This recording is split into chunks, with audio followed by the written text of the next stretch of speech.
Good evening. There has been a freakish, fatal accident involving a Lear jet flying across the country with no one in control. The plane was this 23-year-old Lear 35, and on board, Payne Stewart, one of the country's top golfers. This was him winning the U.S. Open this year for the second time.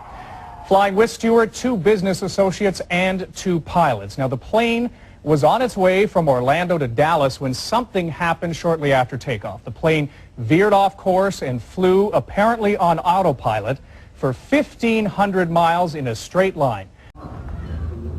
The Lear 35 took off from the Orlando airport about 9:20 this morning. Whatever trouble developed happened fairly quickly.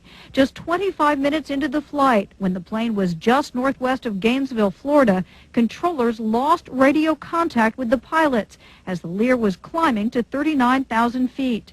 The plane should have taken a turn west toward Dallas, but it continued to track on a straight line northwest, and an Air Force F-16 on a training mission was sent to take a look.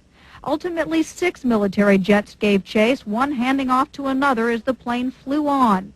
Pilots in the military planes saw iced-over windows in the Lear, which may have indicated a loss of cabin pressure and an incapacitated crew. From my position, it looked as if the front cockpit windshield was either condensed or fogged over. I could not see into the cockpit area of the aircraft itself. And no damage anywhere? Nothing externally that I could see of any malfunction of the aircraft.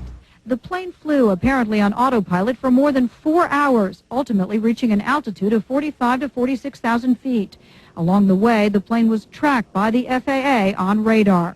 At high levels, the military, even the White House, discussed what to do if it looked as though the jet would crash into a populated area.